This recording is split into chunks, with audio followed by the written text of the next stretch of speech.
Grundy County, Tennessee. Outside of spanning the famous #1 song, which was fun until the outsiders started inquiring, the folks here still live simply, upholding a strict moral that's been passed down from generation to generation. Friday nights are for football.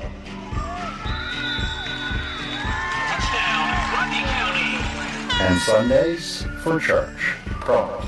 If you're prompt at nothing else, let this one be your salvation and saving grace. It's a place of beauty, and it's a place that is my mom in every sense of the word.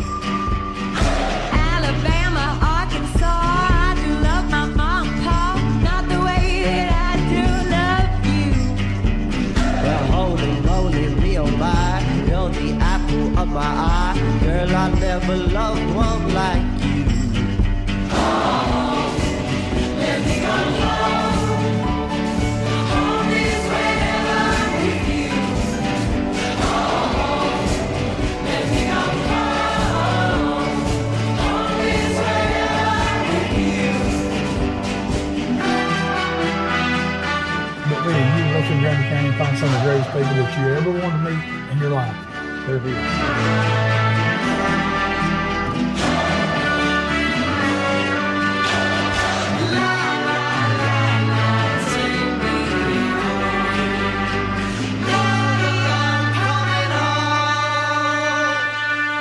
Works at a grocery store. She works down at Piggly-Wiggly, but she's been there 30 years. A lot of them are the same as I am. They love Mount Eagle. They've lived here their whole life, and that's where they want to be.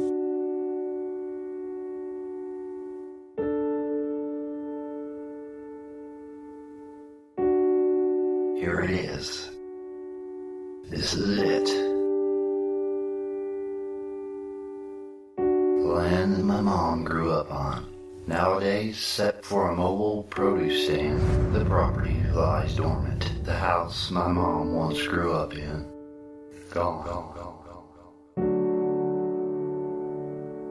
You can still see the perimeters of where my grandma and grandpa and mom's house once stood, indicated by the blocks that once formed the foundation built by my grandfather.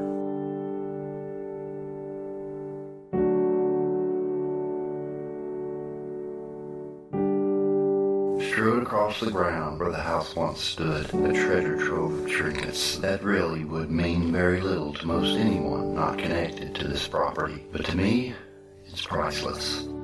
Like this Lysol bottle that Mom said Granny probably once used for laundry, which was hand washed in this oversized bowl, or to clean the kitchen. That's the wonderful thing about this property. If it's there, I can bet it was probably owned by either my grandma or one of my relatives.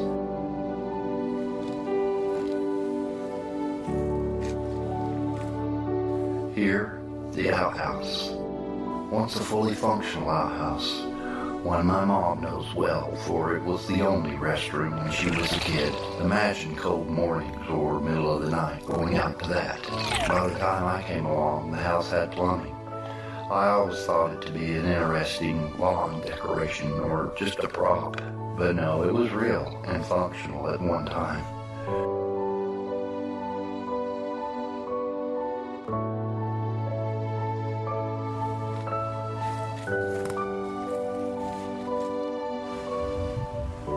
Sitting next to the house, a one-room shack that my Uncle Lewis, my mom's brother, once lived and died in. He passed before my time. He's always been kind of a mystery to me, but a look inside reveals a chair and what I'm sure are other trinkets that once belonged to my uncle. It's pretty cool to see and miraculously has been preserved, especially considering this stuff has been sitting here for at least 40 years. The hole in the roof shows that most of this stuff should be pretty weathered. It's weird, I've seen my Uncle Lewis in pictures and I've been told about him, but nothing can compare to knowing someone. I know I'll see him some sweet day.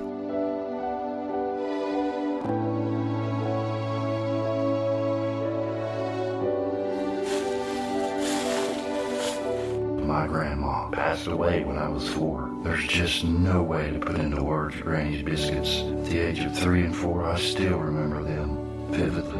The smell out of the oven upon putting them in your mouth. They would crumble and melt in your tongue, but not There is so much I miss about my grandma.